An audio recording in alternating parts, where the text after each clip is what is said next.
Hello, everybody, and welcome back to the Movie Battleground. My name is Aaron Knoll, and welcome back to the second part of our surprise double upload. As I said in the first half, today is my birthday, but rather than demanding presents from all of you who watch the show, I am bringing you guys one in the form of two exciting surprise matches. We just had the first one go up a little bit ago in the form of Jonathan Peck versus Sean Hunter. No spoilers on that just yet, but if you haven't seen it, go check it out after this. And you will want to stick around for this because we have a very fun match today. We got two guys going up against each other. It is an absolute grudge match. I said it in the last match multiple times. We have Henry Sanchez taking on Grant Greggory. Fuck it, let's just get to it. Good night, mate. You're not. How you going? Okay. Yeah, so obviously, as was made public beforehand, Grant unfortunately could not be with us. He just got married, which turns out makes things really fucking difficult for me. So congratulations to him. But instead, you know how that goes, Kevin. With Mr. Jay Burnz stepping in to replace him. Jay, welcome to the Movie Battleground. How's it going, sir? You know what? I can complain, but I am still not awake, so I'm just going to take a shot of this because I still don't feel good. Hey, whatever. From the bottle, whatever helps you, man. So good. All right, so the part of this match still remains because you and Henry are also two people who maybe like each other, but definitely know how to get under each other's skin. Facts. Just how much are you looking forward to this, man? I don't know. There's one question that I know that I'm not looking forward to.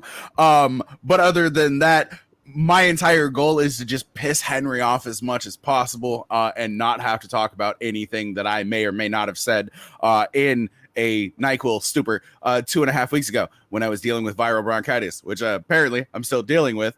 It's either that or I have a crippling NyQuil addiction.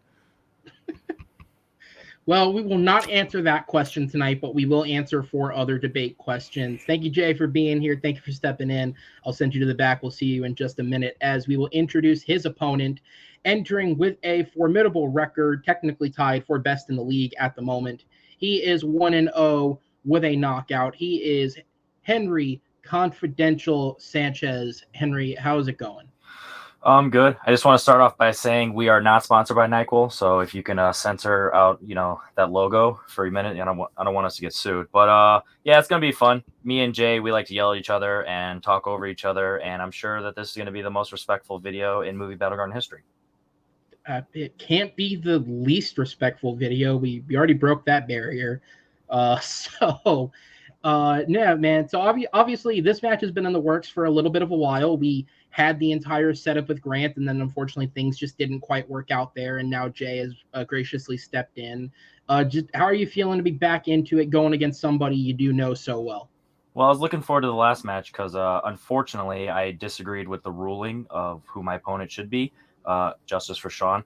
I really think that he should have won that debate. All just all unbiased aside. Like I have no issues one way or the other of who it was, but judging as someone who judges these debates sometimes, I would have picked Sean and by a lot. So I was, looking forward to playing him, Grant, because I feel like, I owed that to Sean, but Grant left and unfortunately I can't play Sean. So I got to play my buddy. And we're going through a bunch of questions that, it's like, hey, which questions do you want to ask? Let's just randomly throw them in there and might as well make this a blind fight. No, it's we're gonna have some fun.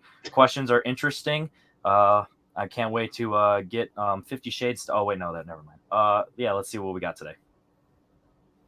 Yes. For what it's worth, if anybody wants to get fake angry at Grant, the original set of questions which were thrown out had a 50 Shades of Grey related question. You're welcome for never seeing that one happen. At least not with Henry. We can probably bring it back with some other people, but not with Henry.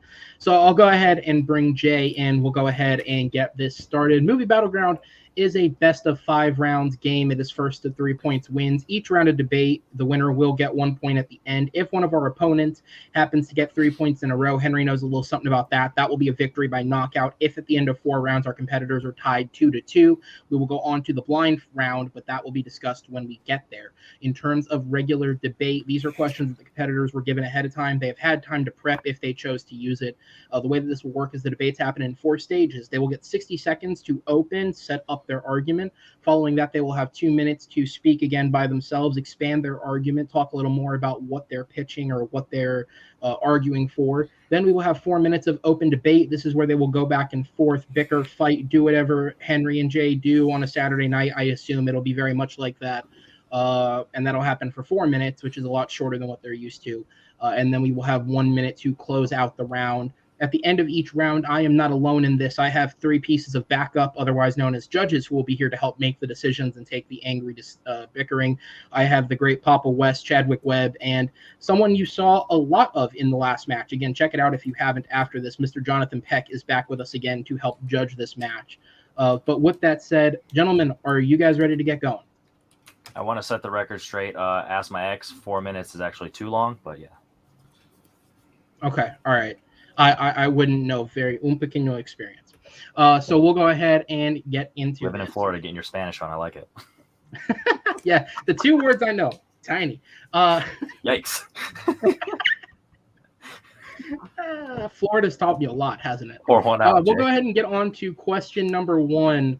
And in this question, recently we had the mildly successful, we'll call it. It really didn't blow up the box office, but the most recent James Bond film, No Time to Die, came out, and it inspired the minds of many people, including the questions of this match. Although we're going to a much different era than No Time to Die, because I believe a lot of the reviews have said No Time to Die is almost the most, not for worse necessarily, but the most woke James Bond. If either of you have seen that, can you confirm nor deny? I wouldn't say that. I feel like that's just an assumption, but I get where people are coming from. Oh, no, Okay. It's not as sexist as all James Bond movies before it, so it's woke. Oh. It's just well made. Yeah, that's probably the correct way to phrase that. So let's go to the most sexist films. Your question is, what is the worst James Bond film starring either Roger Moore or Timothy Dalton? Because they were basically it's the 80s. Like, it's all the 80s and the 70s shit. That's what we're talking about. So we're going to go ahead and get into this. Henry, you were deemed the favorite because you have actually played in the new era. Unfortunately, that's just kind of how that one works. So you were deemed the favorite. You chose to go first on questions 2 and 4, which means Jay will actually be going first on this question. So as I go ahead and bring in your guys' timer, Jay, the timer will continue ticking when you speak your first words. Best of luck to you both. You don't actually think that the timer should be the smaller portion and not the larger portion when you have 2 people on the screen. That's completely fine with me. It is what it is. I'm just going to put it out there right now. My James Bond movie that I think is the worst of all is Octopussy. Bro, let's be real. It's the one that seems the most disconnected from James Bond while trying to be the most James Bond spy movie of all time, especially for the time that it was placed in. Yeah, I'm gonna go ahead and leave it there and then expand on it a little bit later. But Octopussy is my choice. All right. For what it's worth, the timer only takes up 10 seconds or whatever, but it's cool. It's cool. I'll take the hits as they come.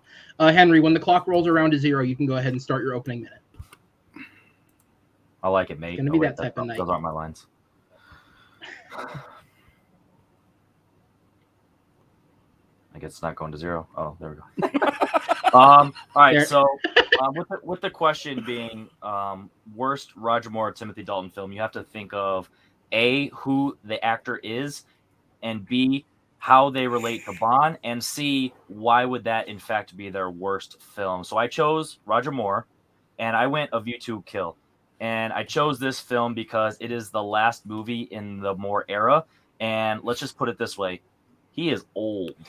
So not only is he not capable of doing everything that we've come to, understand Roger Moore as Bond, the film itself is boring. It has a weird plot that we'll get into specifics later. It has some weird characterizations. It has a lot of the quote unquote gross moments of the Bond franchise in this, and because of Moore's age, they stand out a little more than we usually see. Because if in any other scenario, it's like, oh, that just is what it is. But in this one, is particularly creepy. So, A View to a Kill for Roger Moore is not only the worst, but the worst. And time. All right, Jay, we'll go back to you. 2 minutes on the clock when you start speaking.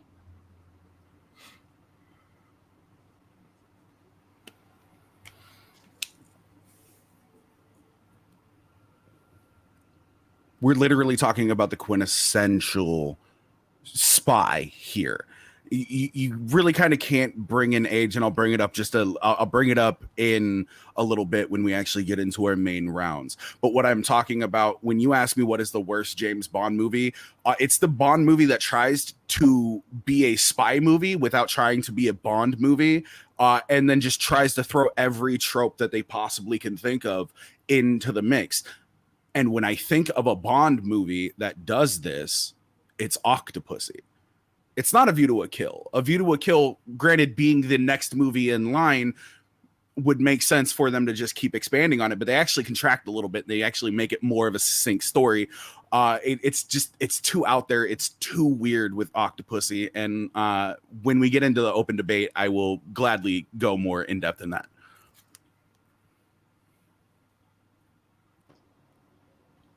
All right, I will take that as acquiesce of time. Yes. All right. Also, acquiesce means to accept. Just as a heads up. I don't have a mastery of English or Spanish. What's the shock there? All right, Henry. You have pequeño Spanish? I do. When you start speaking, Henry. All right, so as I kind of alluded to earlier, when you think of Roger Moore, what makes him James Bond? Because he didn't just make one, George Lazenby.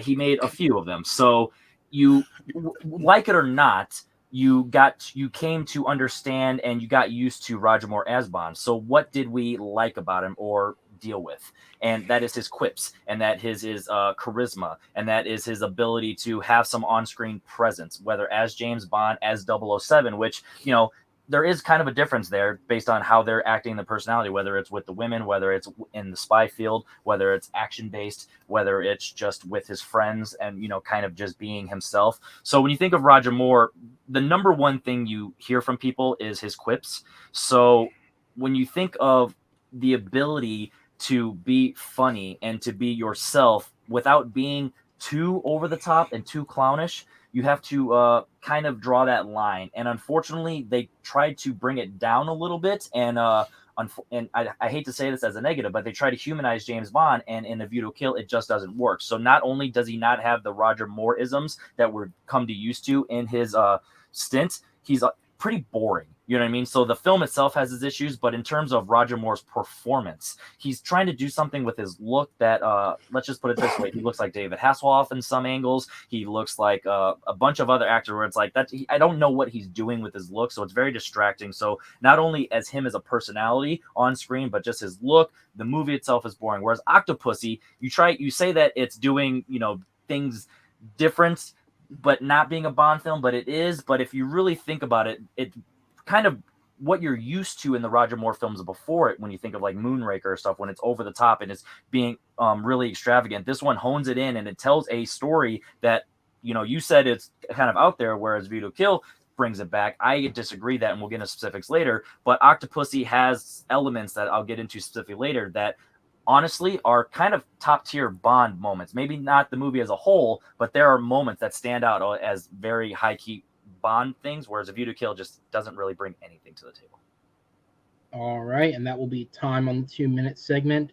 All right, so we keep hearing about this later. We have now reached this potential later. We have 4 minutes on the clock for open debate. Time starts when the first person speaks. All right, so I want to start off by just bringing up the age thing, because I will say that since they are back-to-back films, that it is not too big of a deal. But in your film, the age thing, since he's a little less, they actually have the action and he's able to pull it off, whether it's the way that the film is shot, way that the way it's choreographed or whatever. Whereas in this one, there's not as much action in the film, so his age, it's very slow pace, so it makes it even more boring. So there are a couple of things, and this too really quick. Yeah, you brought partially of one of the things that I was going to bring up. Yeah, Roger Moore, old.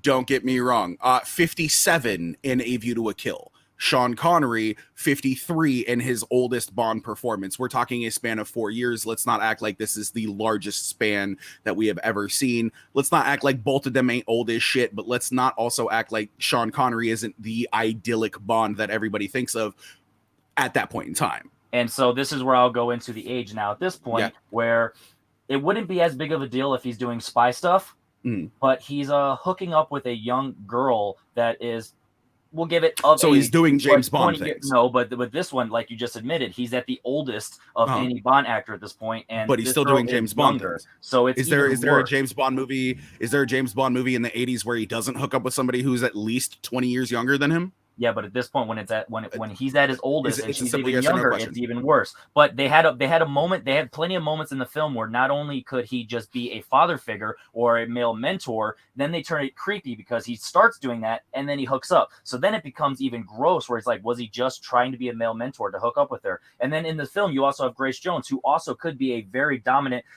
female figure, where she's very, strong, powerful. She even hooks up with him to do some sleazy stuff. So the fact there's a lot of opportunities in here to break the mold of the Bond stuff. So not only does it do the regular, you mean a mold that wasn't trying to be broken at that point in time, though. That's just it. But it stands out. It stands out even that. more when you have a female who's super young and he's super old. So it stands out even more. And when you have a female in Grace Jones' character where she's badass and she could be doing stuff, she could finally flip the script and do the exact opposite and not be that, but then she still gets to the bed of him. Octopussy has a very strong female character who, yes, she does sleep with Bond in Octopussy, but she is very strong and she's doing it to benefit. Usually when a girl pulls the rug under, and he was only 55, it's okay that she was 30. Yeah, but the thing is, she's using it to her benefit. Usually when Bond girls, quote unquote, pull the rug under Bond, it's to have a bigger situation for another Bond villain. She actually is the Bond villain in this point. You know what I mean? So it's she's one of them. So it's one of the things where it at least flips it a little bit. And I want to mention the best part of Octopussy not only is the best part of this movie, but it is a top tier Bond moment in all of not only Roger Moore's films, but Bond scenes in the entire series, is when he goes to meet Kamal Khan and he's doing the dice thing and he's hustling, and then he goes in and he's like, oh, I'll step in, and he does the thing and he's like, how about I'll roll double sixes, and he loses and he's like, okay, fine, let's double down, but let me use your good luck charm. And because he knows he's got him, and he hits him real hard with the double sixes, and he takes all of his money, and then he's like, write a check. He's like, I like that to be cash. That is so Bond, and this is easily the best moment in a Bond movie from Roger Moore specifically. But one good moment in a terrible Bond movie does not a great Bond movie make, though. I would like to touch on a point that you brought up earlier, and it was about the looks of Roger Moore in A View to a Kill. You're like, from certain angles, they're trying to this whole David Hasselhoff thing. Is that not the quintessential spy?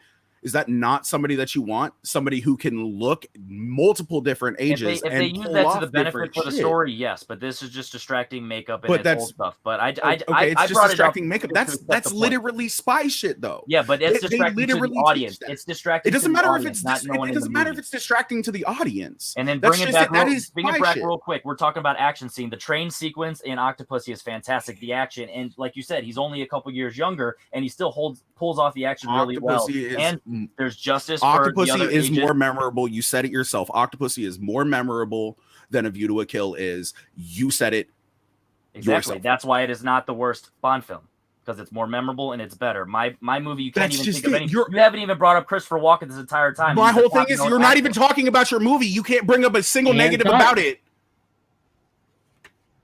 All right, Jay, you will be the first to close out. You have 1 minute on the clock. It'll start when you speak. My guy, we each chose one. We have spent all of the time talking about my singular movie. That's completely fine. I got a little bit off track. I am not 100% awake yet, and we will talk about this later. Because you know me, I'd never give up anything. Your movie is literally the worst movie starring Roger Moore, because you don't remember anything about it.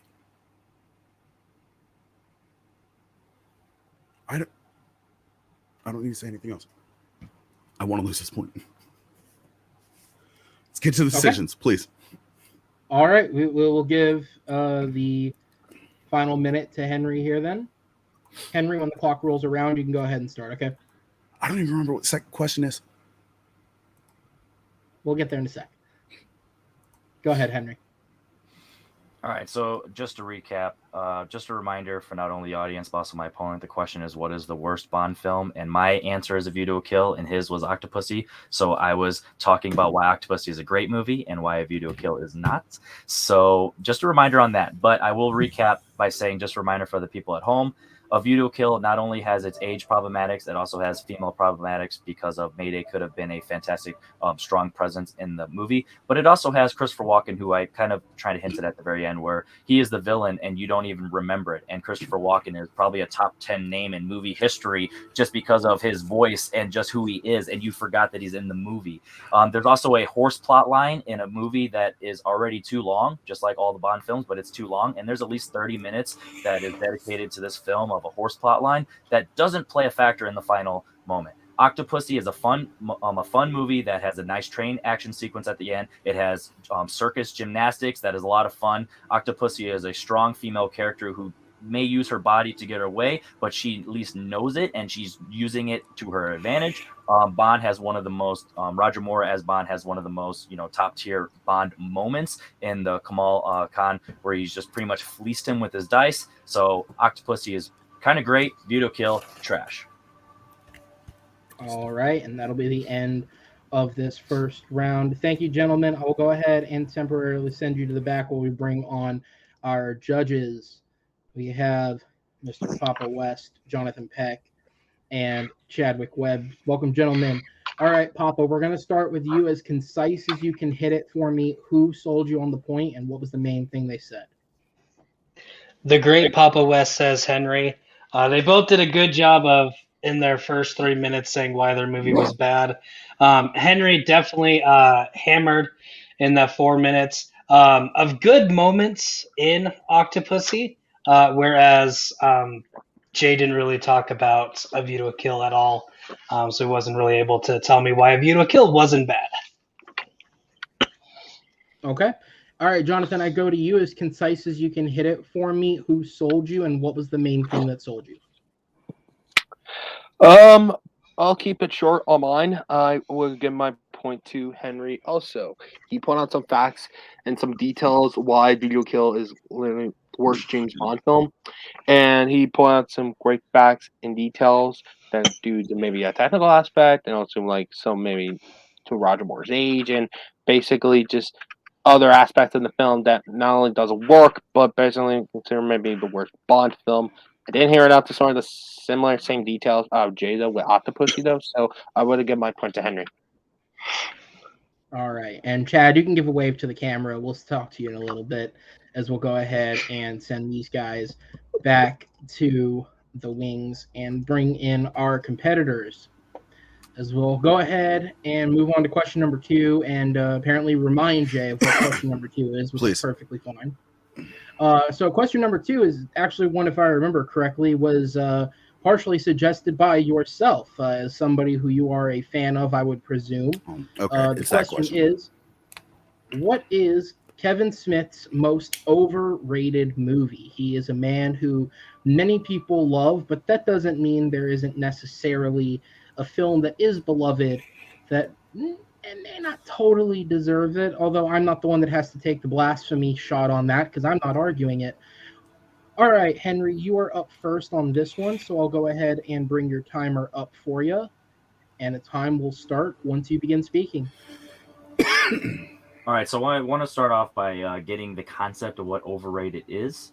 Overrated is a term where you pretty much have two primary factors. The impact on whether it's the film world or just its fans, depending on what we're talking about. So impact in general, and the consensus. So when you think of Kevin Smith, you got to think of, all right, how does he impact people, and how do people feel about his films? And the easiest choice for me is, in fact, his first film, Clerks, because it has a lot of impact on the early ages of cheap filmmaking. It provided people the privilege and the desire to make films despite the budget.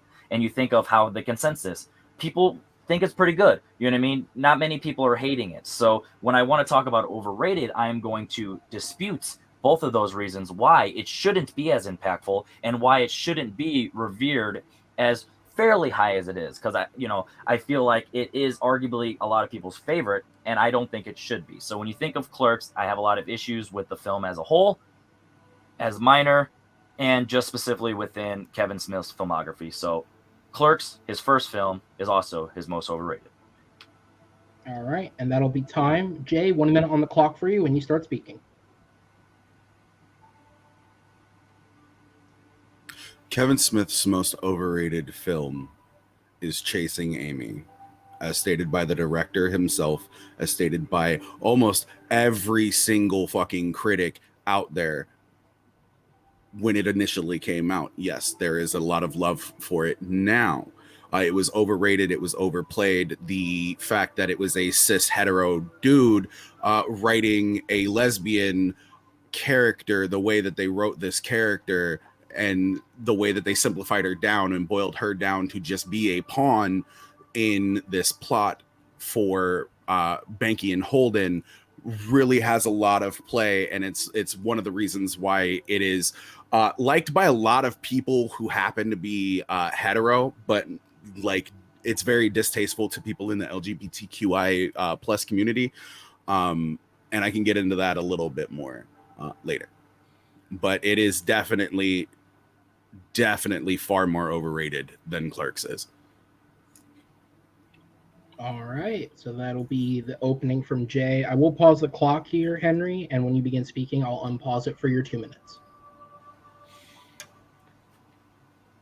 Okay, so as I alluded to earlier, Overrated is the overall impact on the film community and slash audience, as well as the consensus. So when you think of this film, why people revere it, it's like, oh, this movie is fantastic. Why? Because of look what he did. Okay, that's fine.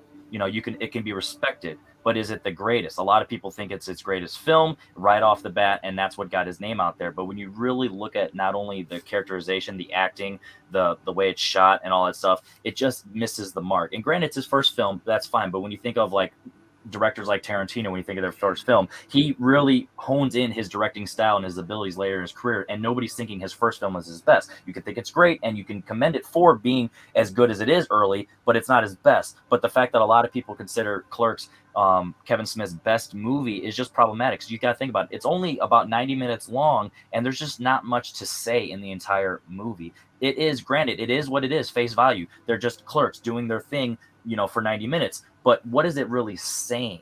So the fact that people regard it as so high of a movie, not only just for Kevin Smith, but also for the 90s, it's on a lot of 90s lists. It's on a lot of Kevin Smith lists. It's on a lot of comedy lists. It's on a lot of day in the life movies. Like there's a lot of lists where this movie is up there, but I disagree on that. And like I said, before, our text, we're going to get into it later. But the fact with that, whereas Chasing Amy, I'm just going to get it out this right now. Just because it was played a lot when it first came out, that's kind of what happens with movies. They get played a lot because they're current. But when you really think about it, what impact does Chasing Amy have other than apparently negative? So are you really overrating something where the only impact it has on the film community for audience or for filmmakers is its negativity? No, you don't really overrate that. What do you think about the overall consensus? Like you said, it's starting to get a little bit of attention now, but how are you overrating something that's all of a sudden just people like, oh yeah, that's good, or that's fine, whatever. So you're not really considering that overrated. If anything, you're either saying it's his worst movie, or there's potentially you're even saying it's his most underrated movie. But overrated Chasing Amy is not. All right, Jay, when you speak, 2 minutes for you, buddy.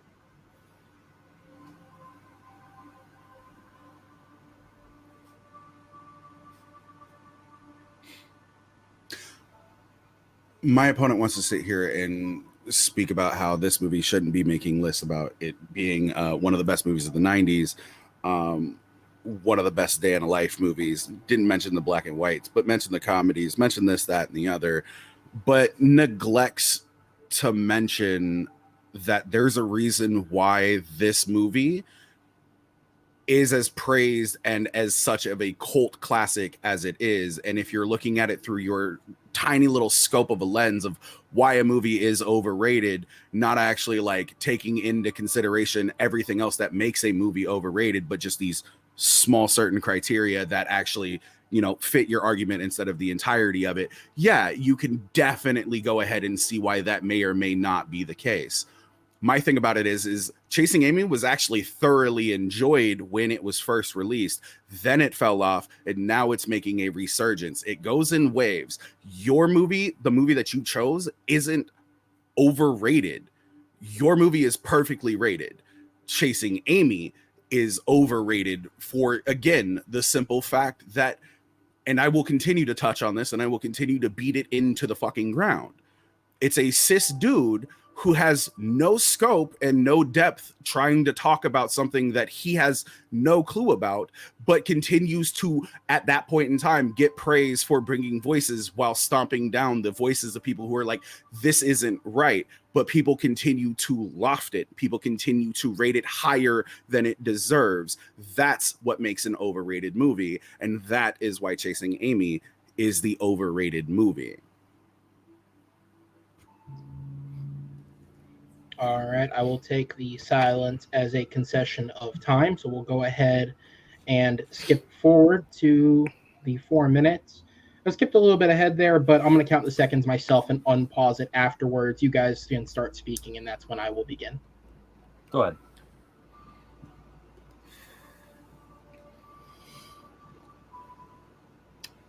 We're sitting here and we're talking about two movies for a small subsect of people. One that has maybe a larger audience than the other, unless you're a giant fan of said director. Your movie continues to get a 10, a 20, and a 25th anniversary release. And you know what? They continue to sell. And consensus hasn't gone down about it. It's one of the highest rated movies of this director's work, of Kevin Smith's work, for a reason. Because it's a good movie. It's not a great movie. It's not cinema verite. It's not the fucking creme de la creme of movies. But it is a good movie. And it's a movie that literally shows a day in the life of an individual. Not a movie that, again, doesn't. Well, so I'll hit you with that a little bit. So like you said, it's a day in the life movie, but there's a lot of day in the life movies where you can actually get to a point, like, we'll just say Days of Confused, where you're kind of coming of age within that specific day of having moments of clarity. There's no moment. The only moment of clarity that Dante has in his entire film is like, oh, maybe I shouldn't get back to my ex. And honestly, that's just human decency. That's not really a moment of clarity. That's just like, oh, instead of being a scumbag, let me just be decent. Where in this movie, you have a lot of problematic scenes. You talk about your movie's problematic. We'll get into that when we flip the script, but I'll go into the problematic stuff on Clerks. Selling cigarettes to a 4-year-old, 5-year-old, that's problematic. It's he gets a fine, but you should go to jail for that, and it should be worse than that. He definitely undercut the first that thing problematic. you get is a fine. Yeah, but I'm saying it should be worse, but you whatever. So then you have scenes where he's literally saying out a bunch of porn titles in front of a minor, even with the mom, but it's that. But a lot of things in this movie, you have a female character who has sex with a dead man. You have a lot of stuff in here that is problematic and just pointless. When you only have a 90-minute film, you should be having something to say. And sure, there are some funny moments. You think of the 37 dicks, and you think of the 37 dicks, and you think of the 37 dicks. In 90 minutes, you shouldn't really only have one major joke that people come back and say. And you say a lot of people revisit it. Sure, it's 90 minutes. It's easy to watch, but that doesn't make it great. When you really come down to it, it's kind of bad. You're forgetting Snowball, you're forgetting Berserker, and I think you're forgetting the third 37 dicks. But at the exact same point in time, just because you point out those things, you work for FedEx.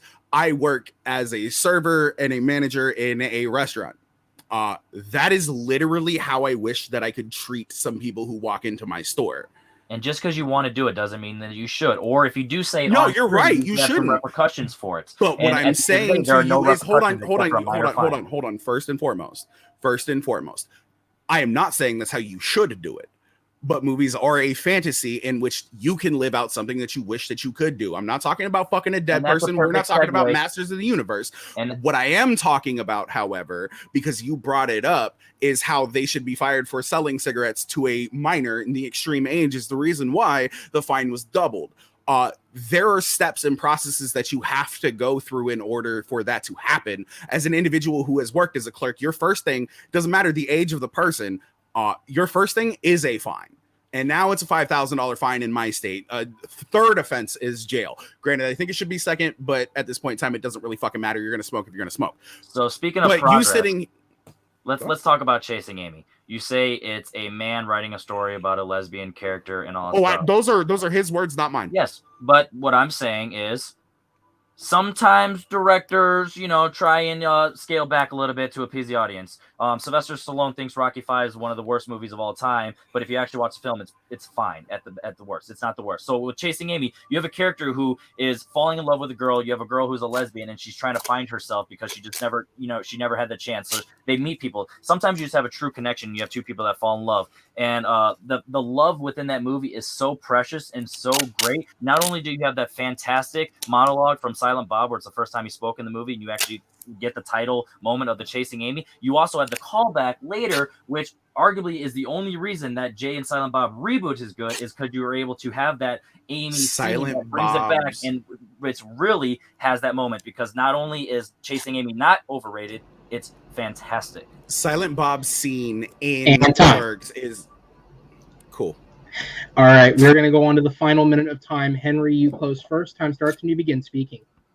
Okay, so I want to give you a chance to talk about it later. So I want to bring up, like I said, in the Jay and Silent Bob reboot, you have the callback to the Chasing Amy scene because of how fantastic it is. You're not really bringing back stuff onto Clerks, except for you have Clerks 2, which got a sequel, but it's a whole different storyline. It just brings back the same characters, and you're not really bringing back anything else, because the original, it's just so who cares in terms of impact. So when you think of overrated, you think of why it's overrated. Like you said at the beginning, this is a cult film. It has an audience that like it, but when you think of the masses, it's fine at best. So for people to think it's the greatest movie in his filmography, that should not be the case, just because a lot of people think it's fine. Like, think of Rotten Tomatoes. If something's 100% of Rotten Tomatoes, that doesn't mean everyone thinks it's a 10 out of 10. It just means more people think it's a 6 out of 10, aka fresh, than rotten. And I think that is the case with Clerks. More people think it's just fine than it is good. But when you think of how many people talk about it, because it's the first one that comes to mind, that is what overrates it. Because you have films like Chasing Amy that are way better, Mallrats are way better,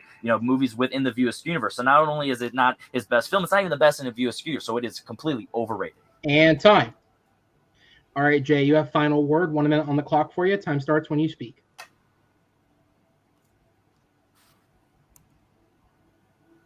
What I was trying to say before I got so surreptitiously cut off during the general debate portion of it is, yes, he gives a impassioned speech at the end of Chasing Amy, which still doesn't do anything, because at the end of Jay and Silent Bob reboot, Holden and Fingercuffs still aren't together.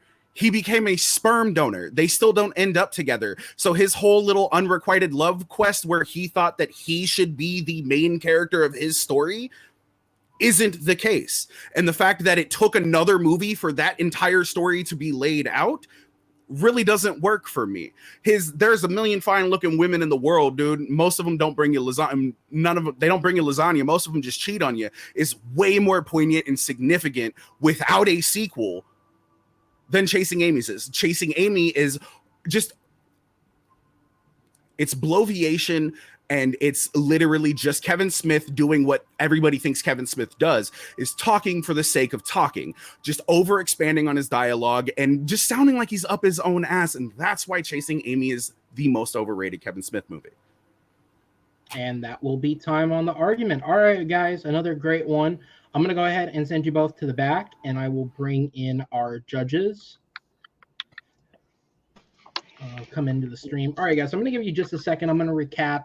Not really some fact checking, but just some fun things, because we're talking about Kevin Smith films. So for fun, I decided to use the top used aggregator in Rotten Tomatoes to see where these films ranked in terms of Kevin Smith's filmography. In terms of critical consensus, we're talking about films he's directed. Clerks is number 1 with 89%. Chasing Amy is number 2 with 87%. So they are, according to critics, his top 2 films. When you look at his fans or the audience score rating, Clerks is second place with an 89%, and Chasing Amy is actually 5th place with an 83%. For those curious, of all of his films, which, to be fair, I like this one, but number 1 is actually Jay and Silent Bob Reboot, which got a 93% like rating from audiences, which is more just an interesting fact than anything relates to this argument.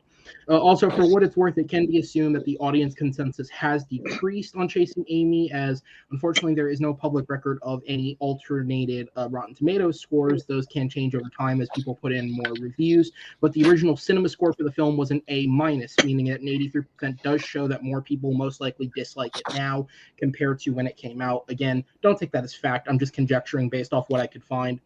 Other than that, somebody who's never seen Clerks, while these two were going back and forth, I muted myself and looked up the 37 dick scene. And while I can't speak for the rest of the 89 minutes, that scene was funny. But with that said, we're going to go ahead and get to our judges. Jonathan, I go to you first this time around. As concise as you can hit it, who sold you, and what was the point that did it? Two of you guys did a great job of basically explaining why both your films, why they're sort of overrated, and why the sort of the reason and the meaning behind it, though. Based on the counters or explaining some reasoning behind the film, even though it was a close one, I will give my point slightly to Jay on this one, because he pointed out some things that basically not only sort of repeat viewing that doesn't hold up as much along with it, it was just sort of explaining that why basically he's even, to quote him when he said it, basically Kevin just mainly talking for like 40 minutes, even maybe during the opening he admitted that it was his overage film, and he sort of explained why his sort of his reason behind it. So, and also many other things along with it. So, even though it was a tough one for me personally, I would give my point to Jay. All right, so the first vote goes to Jay. Chad, we go to you. Who sold you, and what was the main point that did it? I went with Henry this time. So basically, Henry did a really good job at explaining why his film is overrated, because, it's the first film. Not a lot of first films are, rated super highly, but people act like Clerks is similar to like Dazed and Confused, but where it's a similar type of film to that, it doesn't have much to say, is what Henry said it, and I really like that point, whereas he actually kind of made me think that Chasing Amy is a really great movie and appropriately rated. So, all right, which means the final vote goes to Jacob. Who gets the point, and what sold you? The great Papa West says Jay. Jay did a great job of countering everything Henry was saying about it. Henry brought up the 37 dicks. That was the only funny thing. Jay immediately was like, "Oh, we're forgetting this, and this," and brought up other stuff. And then I also liked the way he closed it, bringing up the best part in Chasing Amy turns out not to be true with Jay and Silent Bob reboots. All right. Thank you, judges. I'm going to go ahead and send you all to the back as the score is now 1-1. We have a tied game as we go ahead and move into question number 3. The odds of me winning a Kevin Smith question against Jay is there. So you did a really good job there, though, my guy. For the stars with Clerks. I was like, that's the only way I'm able to like make this mounted. You have to start at the top to really get that hammer that home. So it was a shot, and I got a vote, so I'm happy. All right, we'll go ahead and move on to question number 3. And as we've all lived and experienced over the better part of the last 2 years, the pandemic has completely eviscerated movie releases, whether it's movies not going to theaters, movies splitting time in theaters and streaming, movies spending a little bit of time in theaters and then going to streaming. I mean, what the fuck was that 17 days shit with Universal? Why even bother at that point? All sorts of weird releases. And so I decided to ask the question, what movie that went to streaming in 2020, and it was specified that this was specifically 2020 because more films went to streaming and no theater releases than the split, which happened this year, would have been better if they had been seen in a theater. Now, I'm going to preface both their answers by saying, because sometimes we have people who like to get a little too technical with the what should be accepted and what shouldn't. Yes, technically, both of their answers were co-produced by a streaming service, but if you do a little bit of research, you will see that the intent with both of these films was to give them a full theatrical release in an attempt to qualify for the Oscars, which Netflix has done the last couple of years. Those releases were canceled because of COVID, and they were only eventually nominated because the Oscars said, fuck the qualifications, nothing went to theaters this year. We wouldn't have an awards if we tried to do it that way. So with that said, I will go ahead and let these men take over from me. And Jay, you are up first on this one, so the time will start when you begin speaking. Bro, I went with probably one of the better quote unquote war movies that I have seen in a long time, and I went with Da Five Bloods. This is an incredible story, and it's something that definitely deserves to be seen on something a little bit larger than your family's 85-inch screen in your living room, connected to a weak-ass surround sound system. All right. Short and sweet. I like it. We'll go ahead and skip forward to Henry. All right. I'm just going to let the clock roll, Henry. When it turns to 0, you can go ahead and get started, okay? I think after how long we've been using this, I'd find exact time frames, but that would require me taking extra time.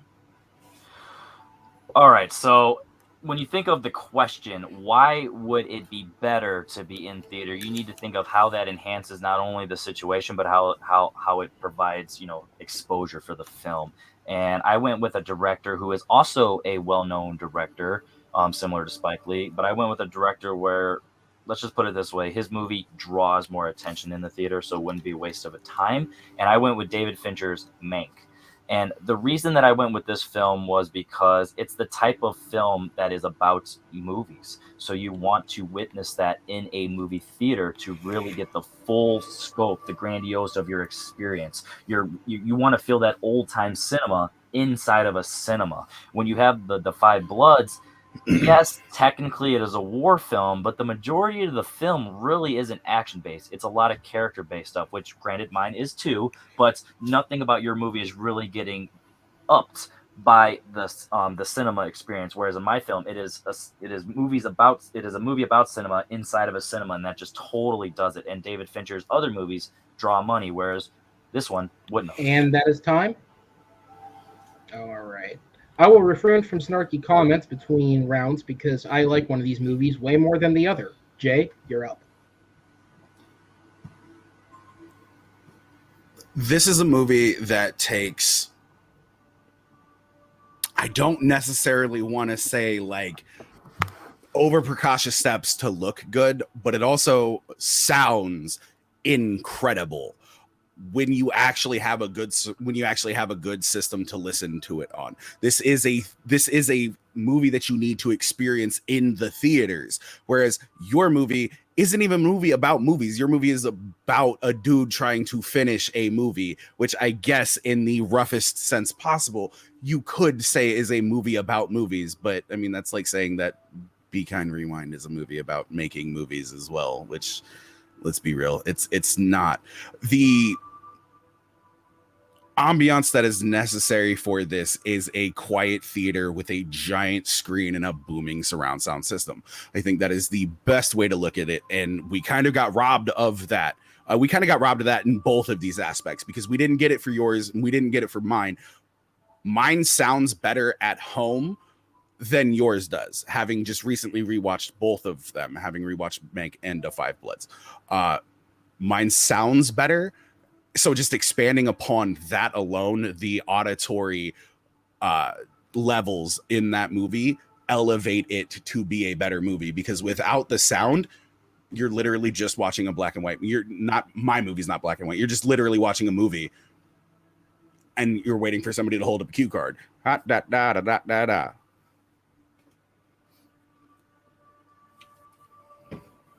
All right. As he downs more NyQuil, we'll go ahead and move on to Henry's time. Yeah, let's call that NyQuil. Hey, pick your poison. All right, Henry, time starts when you begin speaking.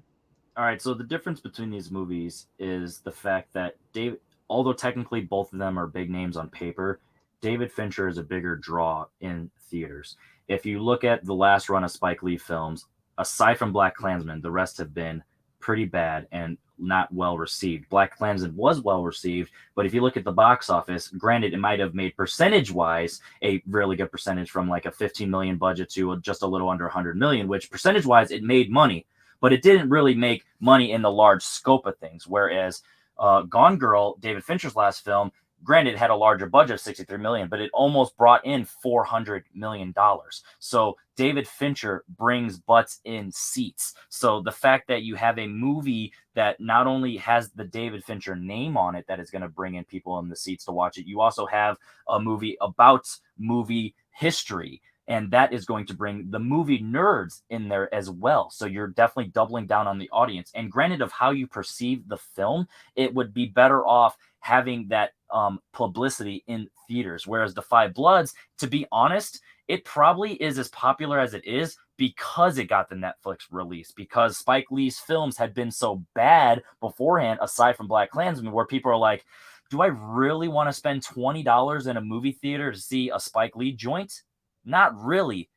Should I utilize, or randomly on a Wednesday at 4 p.m., can I utilize my Netflix subscription and watch The Five Bloods, which honestly might not have even been realized to be a Spike Lee film? They might have thought it was a random horror film that they were just Netflix and chilling. They're like, oh, The Five Bloods, because of the title. You see what I'm saying? Like, I feel like Mank would have just better off been in theaters, whereas The Five Bloods probably got the opportunity to get Delroy Lindo's name out there based on his performance and Chadwick Boseman's late performance because of the Netflix release. Whereas Mank, regardless of what it is, where it was, it had the David Fincher name on. So regardless of where it got released, it's getting viewed and it's getting attention. The Five Bloods possibly, can't say facts here, but I'm putting out the open, probably only got the attention that it got because of a Netflix release. So Netflix says you're welcome. And that will be time. We're going to go to the 4-minute open debate. The time will start when the first person speaks. You can't bring an infinitive into that like that, especially if it's an unknown one. Like, maybe this is the reason why. You're literally just throwing something out there and shooting for it. Just because that's what you think doesn't make it the case. Yeah, but it's one of those things where just the numbers don't lie. Spike Lee just doesn't bring in numbers. Mank is a movie where it's coming off of Gary Oldman, where he's just a big name right now in acting. A lot of people are going to watch it, whether it's the older crowd, the younger crowd, the movie fans. It's talking about Mankiewicz and everything that he did in his history. So the film nerds are going to see it. It's in black and white, and it's got a beautiful cast. So people are like, oh, this is kind of becoming a thing right now. We're bringing it back. So I'm going to take a shot on you. Have the older crowd. So it could literally be any other movie ever, but shot in black and white, and it appeals to a vast amount of audience. Whereas The Five Bloods, it just doesn't do it, because a lot of people, unfortunately, when you think of Spike Lee's name attached to it, they're like, I'm just going to get preached to. But luckily for us, that is not what the movie's doing. It's not preaching, but people wouldn't have taken a chance. I mean, even if that was the case, yeah, okay. So you keep bringing up BlacKkKlansman. Chirac was actually a really good movie too. But if we're really just gonna sit here and talk about being preached to, that's literally what they're doing with your movie. They're preaching about how this movie never would have been, the movie within your movie never would have been able to get done without this singular person. And that's the impact on it. You're telling a story. It's a biography. Your movie is telling a story of just the camaraderie of these characters, and it's fine. Like, if you really think about it, other than the significance of a 2020 thing where it just had that standout and just Spike Lee's name on it, no one's talking about The Five Bloods years down the road. When you think of Mank, it's attached to the history of the movie that it brought up in Citizen Kane and everything. And I don't think of Mank. That's just it. No as an everyday average moviegoer. Yes, that's just it. It has a broad appeal to people. So you're in the theaters, you're bringing up a broad appeal. Like I said, The Five Bloods, you say you need a theater your experience. Your movie would have been better on streaming. And the reason why it did as well as it did on streaming is because more people got to see it. Had they released both of them, your movie would have gotten decent numbers week one, and then nothing, because nobody wants to watch a movie about a movie being made. Those movies are old and played out. Even it doesn't matter if you put somebody who quote unquote has a big director name behind them. La La Land was in Best Picture consideration. You have movies where it's talked about the quote unquote there's an actual story there. But yes, and that is what it's meant, because it's a your biopic. Story is literally the story about how Citizen Kane gets made. Story doesn't mean it doesn't have an impactful story. It doesn't have an impactful story. The Five Bloods is a 2.5 hour plus movie that doesn't have as much to say other than when these characters are together, but they're not together for the entire film. It undercuts a lot of things. That has a standout performance by Delroy Lindo, and it has the unfortunate, recognition of Chadwick Boseman's passing. But if you really think about the other two characters in the movie, they're not as important. The story is not as good. Whereas Mank, like you said, it's contained. It's telling a singular story about this situation, so it's more relatable to the people. The Five Bloods wouldn't even got the recognition it got, and wouldn't have gotten the opportunities it got without the streaming And there's service. a reason why that happens, though. That's just it. You literally can't sit here and just be like, oh, well, mine is a better known person, mine is a better known story, and this is the reason why this happens. That's literally just like, what? How does that make sense to you? Bro, you cannot just sit here and say that. And just to throw this out there, you said that my movie wouldn't have done good in theaters just because it's kind of whatever to look at. It literally won for cinematography. So imagine that being on the big screen. You say it's not visually appealing, but yet the awards say otherwise. It won the Oscar. But that's just it. When you compress something down to fit on a 30-inch or a 40 or a 55-inch screen, and then you blow it up to try to fit it on a movie screen, you lose a little bit. It just doesn't work that well. So yeah, cool. You won an Oscar. You paid for it. That's awesome. What I'm saying here is I would rather have a story about characters, and not every character is a main character of a story, but at least I get more than one, and I get a story that hasn't been told 1,500 times, and I don't have to go and read a fucking newspaper to understand. It brings everyone together, just like a movie. That'll be time. That'll be time. All right. Jay, you are up first for the closing. 1 minute on the clock. Time starts when you speak. We're not going to sit here and talk about the politics of the Oscars because we understand exactly what the Oscars are. The Oscars are nothing more than I'm going to throw money at you for this specific reason, and you're going to give me a statue. And then we're going to both act surprised that I didn't just pay you $275,000 for this little golden statuette. Mine got nominated. Cool. I don't have a problem with that. My director does not get enough respect in Hollywood. My director put blood, sweat, and tears into this movie. It sounds amazing. It looks amazing. The story is amazing. What I don't need is something that wins all of the accolades and wins all of the awards for the simple reason, you know this story. You know Mankiewicz. I don't care about Mankiewicz. Your movie wouldn't have done better after the first week. Your movie didn't have legs. If my movie went to the theater, my movie would still be talked about and still be talked about in the box office. Yours, not so much. Yours was literally just an Oscar grab, and congrats. You got Oscars. All right, and that'll be a very snarky time. Henry, last minutes on you. Time starts when you speak. So to continue on your thing with the Oscar, your point would be, valid if the fact that Spike Lee's previous film not only wasn't nominated for Best Picture, but also Spike for writing. Whereas in this movie, it had that thing. You say it's boring and it's a singular thing, but if you look at The Darkest Hour and Dunkirk, also Gary Oldman films, where it's telling the same story from a different perspective. So you're saying that this is telling a repetitive story, but it's telling it from a perspective, from a firsthand, a contained story. And it won the Oscar for cinematography, so it could have appeared on the big screen and been either just as beautiful, if not even better. Whereas your movie, it got exposure, and it owes its credits for it being known at all because of Netflix. Because other than Black Klansman, which is the one in the last couple movies for probably 10 years, is the only quality Spike Lee film and the only revered one. So the fact that The Five Bloods, isn't hyped up, it's 2.5 hours long, it's overdone, there's too much going on, it's not going to be talked about from years down the road. Whereas my movie not only is in the movie itself well made, but it also is attached to history, so it's always going to have a moment in history and in cinema. And that will be time. And the looks on their faces tell me this one's not going away overnight. All right, we're going to go ahead and send these guys to the back, and we will bring in our set of judges.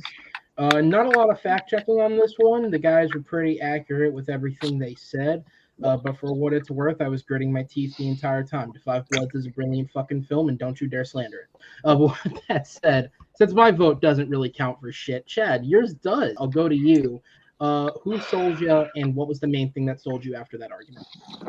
Yeah, this one was actually pretty tough. They both did a great job. I feel like Henry was like really focused a lot on how to get the butts in the seats, but I feel like Jay was focused more on this movie would sound fucking amazing, and the passion there to say like this movie would sound amazing, like the score and everything, on the big screen in the theater. You know, even if like no one saw it, I'm not even sure, but it would have been amazing in the theater.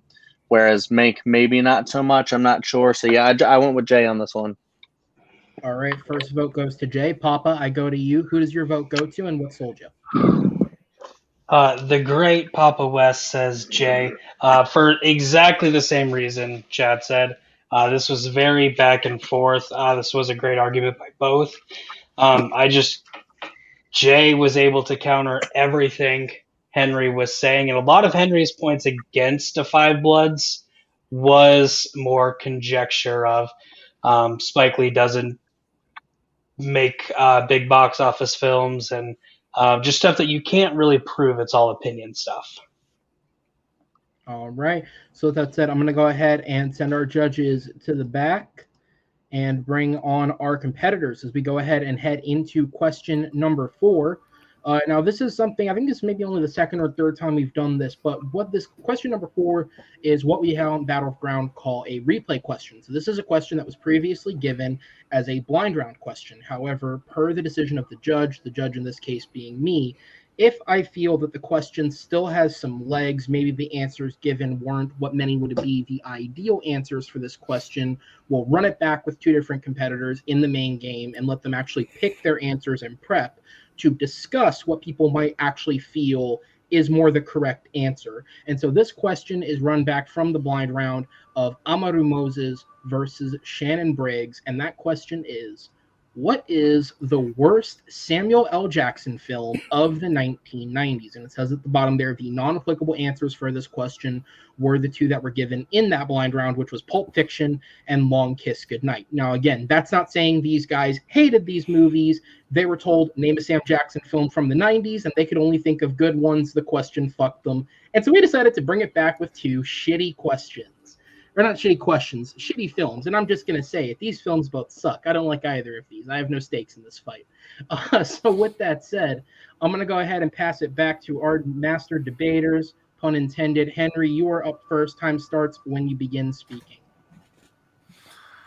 All right, so with this question, we have the unfortunate scenario where there's only really 2 options. Either A, Sam Jackson is a lead and he's in a good movie, or B, he's a side character and he has hardly any screen time in a bad movie. So you have to really take the approach, and I took the approach of side character / barely in it in a terrible movie, and I went with Kiss of Death. So I'm going to preface this right off the rip and say my argument's going to have nothing to do with Samuel L. Jackson. I'm just going to talk about why my movie is the worst movie, and Samuel Jackson just happens to be in both of them. Kiss of a Death is a run-of-the-mill revenge film, crime drama that if you've even heard of it, you probably forgot, and I just mentioned it, reminded you right now, and you're like, oh, that movie, or you're like, oh, that one thing where Henry had that one trivia moment that, you know, has a little bit of history pre-cancellation. You know what I mean? So there's a little bit going on with this film. Whereas my opponent's movie that I won't spoil yet, not only isn't the worst Sam Jackson of the 90s, it's actually a pretty great movie and low-key underrated at this point. And we went into that. So, get your guns ready, Chief. Sam Jackson's in the motherfucking building.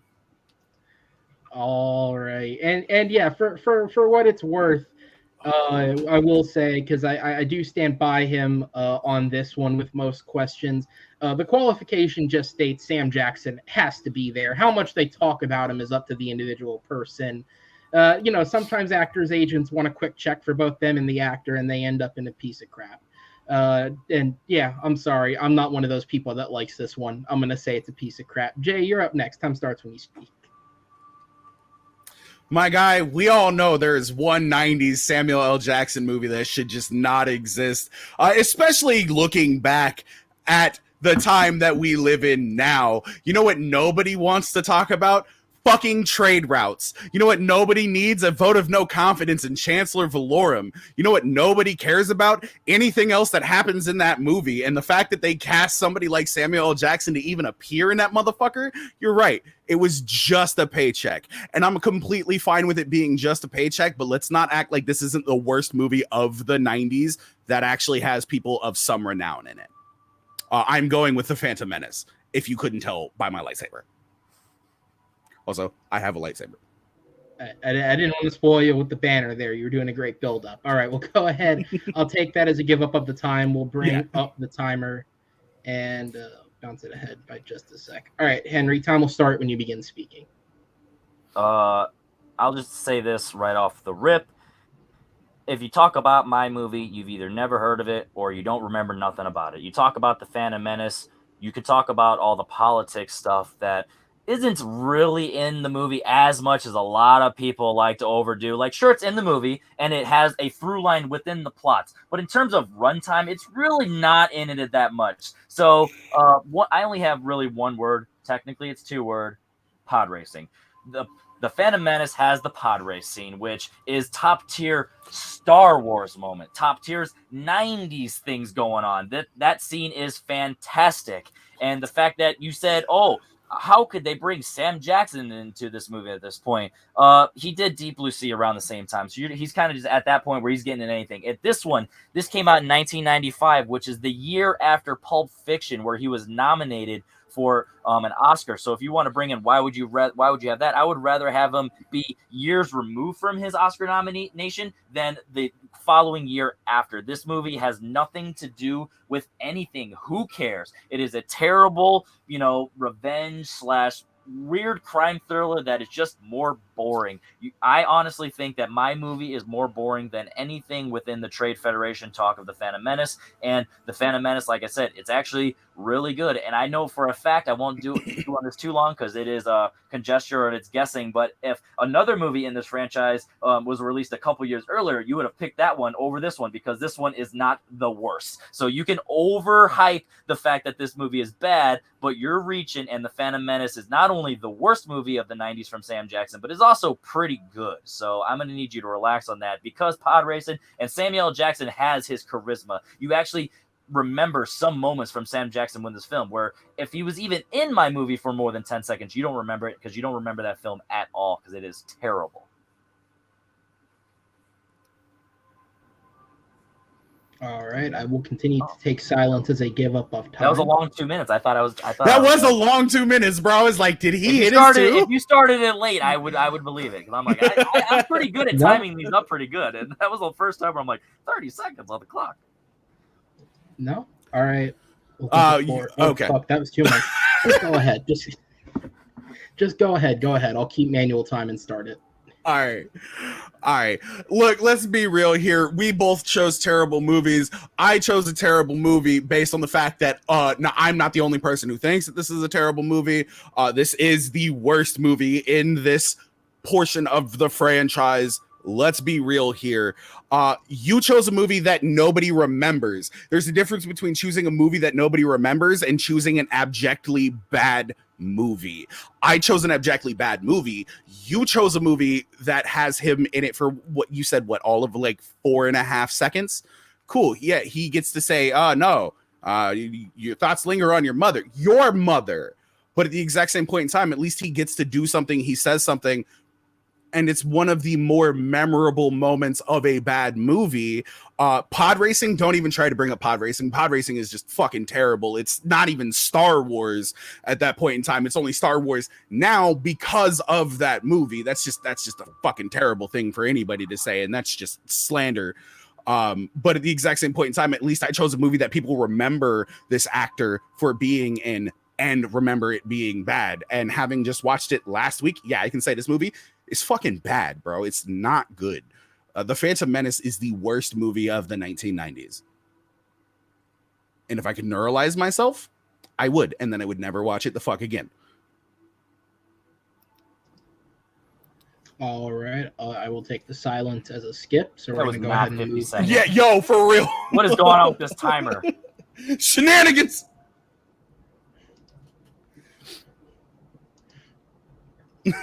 All right, here, I'll let you watch it for 20 seconds. That way you can see that it's running perfectly fine as it freezes for a sec. But I was like, it was stuck on the 16 for a minute, boy. Yeah, right. It's 4 minutes ish on the clock when somebody speaks. All right, so I'm gonna get this out of the way because this is important. your overgeneralization of why the Phantom Menace is bad is hyperbole. It is considered bad because of the expectations for the film. When a lot of people go, and that was back in 1999, when a lot of people revisit, other than you who is preparing for debate, you have to say it's bad. When a lot of people revisit this years away from their expectations in 1999, they're like, it's fine, or it's not as bad as I thought. And when you say things like not as bad as I thought, or it's fine, it can't be the worst of the 90s. And it's a lot of people bring up the pod racing because you don't like it doesn't mean that the consensus says it is the worst. That's conjecture and hyperbole right there in of itself. You can't just sit there and say, because I say it's this way, a lot of other people say it's not. No, they don't. They consistently say it's one of the worst of all of the Star Wars movies, and it just happens to be the one that was released in the 90s with Samuel L. Jackson. And if that's really what we're going to go on here, we can go ahead and talk about it. The pod racing scene, fucking bad. The slavery, not great. The fact that Anakin is a 9-year-old fucking child hitting on a 15-year-old girl and she flirts back with him, not fucking great. The caricaturisms that we have in that movie with Jar Jar Binks and all of the Gungans, not great. The fact that you have somebody who happens to be Qui-Gon Jinn talking down to a species who has its own caste system, not that fucking great. The fact that we have an entire trade federation that nobody gives a fuck about and becomes the overarching fucking story for it, not great. This is the movie that builds it up. This is the movie that starts it. You can't blame the movies that come after without talking about this one. And this is the point where it begins, and this is the point where it starts to go downhill. And the fact that Samuel L. Jackson has his name attached to it doesn't make it a bad movie, but it's a bad movie with his name attached to it. My thing is, at least people remember my movie. You can't say that your movie is the worst. You can't say that your movie is the worst Samuel L. Jackson movie of the 90s if nobody remembers Samuel L. Jackson's in the movie. Well, once again, I'm not going to harp on too much. It is the worst movie that has Samuel L. Jackson in it. This movie is terrible. It's one of those throwaway plots where like you keep emphasizing that people remember your movie because there's stuff to remember. There's quality moments. The terribleness of this movie is what they remember. They're quality nobody moments. brings up anything positive about it. The relationship with Anakin and his mother. The relationship with Anakin. Not a positive. Not a positive. Yes, but yes, it is. There's the moments because without you wouldn't have Anakin's arc in the later movies, which I'm not going to get too much into it, but it's why this movie is important. Without what you built in this movie, without the relationship that you had from his mother being taken into slavery, you wouldn't have a character turn into one of the most iconic movie villains of all time in Darth Vader without being a quote unquote slave, without all this stuff being talked down to him. Yes, you had to treat down. Think about it. You're not going to come up into the most evil person if you were treated like rainbows and butterflies your entire time. If you had a silver spoon in your mouth, you have to. So the whole thing about him turning to the dark side isn't even about his mother, though. That's just it. The whole thing about him turning to the dark side isn't about his mother. It's about him saving Padme. So if that's what you want to talk about, you want to talk about that's all sunshine and rainbows with him and his mother. That's got absolutely nothing to do with the conversation. You have to develop the relationship between Padme and Anakin, which has absolutely nothing to do with him and Shmi. You develop his relationship with his eventual wife, and it's just one of those things where you start the Jedi young. Yes, he was young, and yes, she was technically a queen at the time. So with their ages, it's going to get to a point where they grow into and they fall in love. He's more of a babysitter that just had some nice tendencies that turned into flirtation later. If there's moments where you're being babysat by someone who's at that age, and when you grow up into an adult, you can say, "Oh yeah, that was cute that we liked each other," but now we like each other as adults. And that's what the relationship grows into. It's not as creepy as you try and overgeneralize. My movie, your movie has a lot of good things. My movie has nothing. Yes, you keep making my point for me that my movie is terrible because nobody remembers it. You have a lot of positive. Your movie can't be terrible if nobody remembers it, though. Yes, it is. That is the whole point. That's just it. That is the whole that's point not of what it makes is. a You're terrible reaching. movie. It's reaching. Think about this entire debate. You're literally not giving me a chance to talk because of how desperate you are, because how you need to overhammer the point that your movie is not.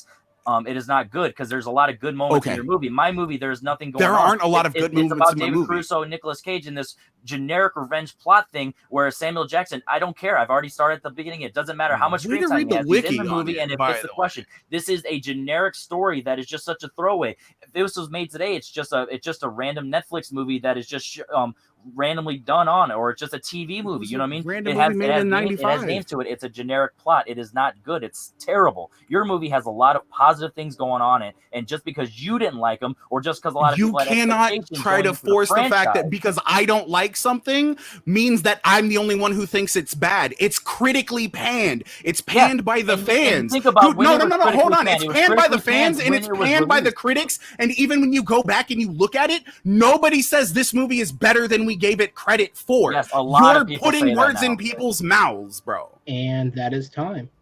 All right, we'll go on to the 1 minute closing. Henry, you're up first. Time starts when you begin speaking. Okay, so I want to talk about all the positive why it's not the worst. You have the pod racing scene. You have the relationship between Anakin and his mother. You have the foundation of the relationship that's going to eventually develop in a non-creepy way later when they're older between Anakin and Padme. You have the moments between Qui-Gon Jinn and Obi-Wan Kenobi, that relationship. You have the double lightsaber with Darth Maul. That is fantastic. You have that entire score. The people play that score because of how good it is. You consider a movie the worst movie of a decade from an actor specifically, because that's what we're talking about. If you even have that score that people listen to, there are moments in your movie that are not just not bad, that are actually fantastic. That three-way fight scene at the very end is amazing, and a lot of people consider that a top-tier movie, a top-tier Star Wars moment, and a top-tier 90s thing. There are things that stand out in that film. There's nothing that stands out about my movie. Just because you don't like it, and just because a lot of people didn't like it based on their expectations in 1999, doesn't mean that it is the worst movie of the 90s. You ask a lot of people about the Phantom Menace, say, it's not great, but there's the pod race scene, or there's that dual lightsaber scene at the very end. And time. All right, Jay, you have the final say. 1 minute on the clock. Time starts when you speak. Anakin's only with his mom for less than 5 minutes in that movie. You cannot sit there and tell me that makes a great relationship there. You're talking about the Duel of the Fates, probably one of the best tracks ever laid. Guess what? You can lay a great fucking track into a bad movie and everybody remembers the track. Yes, Duel of the Fates is great, but guess what? Samuel L. Jackson's not in that. You haven't brought up a single moment where Samuel L. Jackson is in your movie because you didn't watch your movie because you don't remember where Samuel L. Jackson's at in your movie. At least I remember my movie, and I can talk about the fucking council room scene where he is sitting there and trying to see whether Anakin is old enough to be trained or not. Guess what? My movie is still objectively bad. Just because you're sitting here trying to say, well, because you didn't like it and some other people didn't like it doesn't mean that everybody else doesn't like it. Guess what, dude? It's not a liked movie. It's really not. It's still a critically panned movie. It's still a fan-panned movie. You can talk about pod racing all you want. That's before the character even shows up. It literally has absolutely nothing to do with it. You're trying to make a good movie out of bad scenes in a worse film. It's a bad movie. It's the worst. Time. All right, that'll be time on the debate, guys. I'll go ahead and send both of you to the back for now, as I will bring in our judges. All right, and while our judges are putting together their final decisions, the only real thing to quickly fact check, outside of Sam Jackson's screen time and Kiss of Death, because let's be real, this movie's not known enough for somebody to have calculated the screen time of Sam Jackson and Kiss of Death. Though the critical consensus and the thoughts on the film were brought up a lot, so I have the Rotten Tomatoes scores for both movies. Kiss of Death received a 68% rating from critics and a 37% rating from audiences. That is a like rating, not a critical score, so it means more critics and audiences liked it. Star Wars The Phantom Menace is negative on both accounts. It has a 52% like rating from critics and a 59% like rating from audiences, so slightly improved, but still not positive necessarily. With that said, though, off of what was said in the arguments, Papa, I go to you. Who sold you on it, and what was the point that did? The great Papa West says, Jay, all I heard of Kiss of Death was it was a generic plot line that was forgettable. I have no idea what this movie is about. I still have no idea what this movie is about. I just need more about why this is a bad movie than generic and it's forgettable. And also a fact check. The beginning of Anakin's turn to the dark side is in Attack of the Clones when he kills the Tusken Raiders in revenge for them killing his mother. He kills the women and the children. Okay, we're done. And Jay just ignited the red lightsaber. Jonathan, I move on to you as concise as you can hit it for me. Who sold you, and what was the point that sold you? I will keep it short though. My point would have gone to Jay. Similar thing when Papa West is explaining this. I didn't hear enough more on Henry's pick on Kiss of Death though, regardless of Samuel L. Jackson's screen time in the movie. I didn't hear enough of him of why explain the other parts of Kiss of Death, why parts of the movie are bad though. I just didn't hear enough information about the film enough though. That's the reason I give my point to Jay because I heard more information. He posted through line some reasons why the Phantom Menace is essentially a bad movie. All right. Thank you, judges. I'm going to go ahead and send you to the back because. All right. So I have to prep some things for the end of the match, so give me just a second, guys. You can all talk while I'm getting that ready. Okay. Great match, guys. That was fun. Yeah. It's a really good one to watch. I'm judging both of you from your Star Wars slander, just so you're aware. Nice. I had to finish looking up what Kiss of Death is. There. Okay.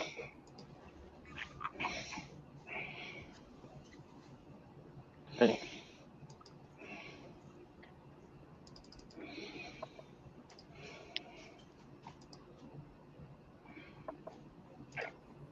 All right. Everything else I can handle after the fact. So.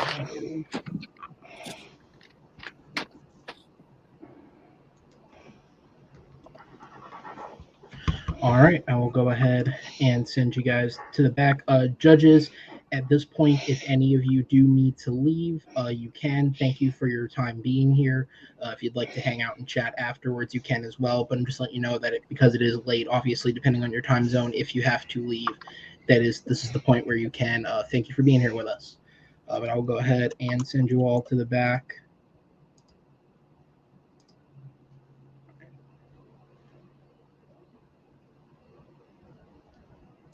Your winner by a final score of 3-1 is the man who calls himself NyQuil Jones right now, Mr. Jay Burnz, coming out with the victory 3-1. Jay, I will talk to you for just a second here. You were obviously one of our last minute entrants. You came in having not played a match, at least in the new era of Battleground. There may have been a match like 2 or 3 years ago. I don't know. I don't think you know either, but you're here now and you come out with the victory. What are your thoughts? This was hard fought. I was worried where the James Bond question was going to lie. And I was also like asleep like 15 minutes into the time that we were supposed to record this. So I apologize for that. I'm still not feeling good. So as soon as we get done here, I'm going to down the other quarter of this bottle of NyQuil because my name is NyQuil Jones and they're paying me for it.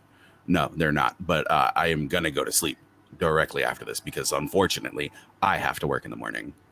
But this was a great match to Henry.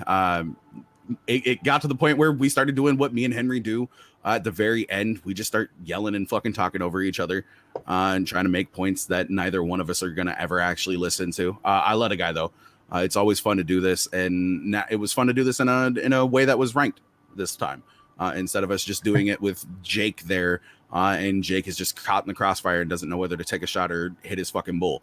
At least we have a couple of people who are competent in their judging skills here. That being said, love you, Jake. Love you, Henry. This was fun. Thanks for having me, buddy.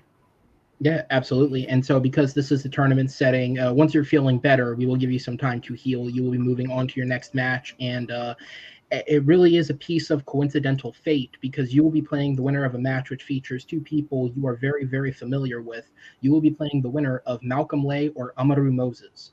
What are your thoughts on that? Give me Rue. Give me Rue. I help prep Rue every once in a while for his debate matches. So I can't wait to see whether or not he can bring that heat that he brings in like after dark, quote unquote, debate matches to the forefront. That would be really fun. I can't wait to see whether or not that happens.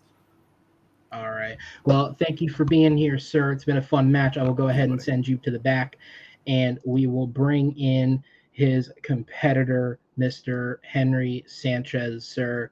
And again, there's no skimping around it. Losing sucks, and I know how much you put work into this and fight for it. What are your thoughts right now? Jay did better. All right, that is a very, very simple response, and I can get that. So I'm not going to waste your time picking your brain or going for answers. I'm going to let you heal a little bit. But what I can say is, if you would like a match, I'd be willing to hook one up for you sooner rather than later. We'll see. We'll see. All right, maybe you'll get the loser of another big match we have coming up. We'll see how that goes. But Henry, thank you for being here, sir. I'll go ahead and send you to the back because, guys, that is the end of another great event. Thank you guys so much for watching these. Those of you who were watching as it was happening, going up on the channel for the surprise effect of it. Thank you for tuning in. If you have not checked out the match that went up prior to this in Jonathan Peck, who was our judge tonight, versus Sean Hunter. Go check that out because that was also a really fun match. And of course, we have the match tonight where Jay, the rookie for all intents and purposes, coming in and pulling off probably what will be one of the biggest upsets of this first round of the tournament. He is effectively the only rookie in the 1-0 bracket, and he is now 1-0, living up to the bracket's name, as he takes the victory in this match.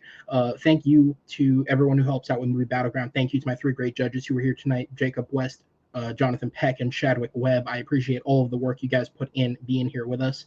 And thank you to our great competitors, Henry Sanchez and Jay Burnz. On behalf of everyone here at Movie Battleground, my name is Aaron Knoll, and we will see you guys next time on a regular scheduled pre-announced match on the Movie Battleground. Take care.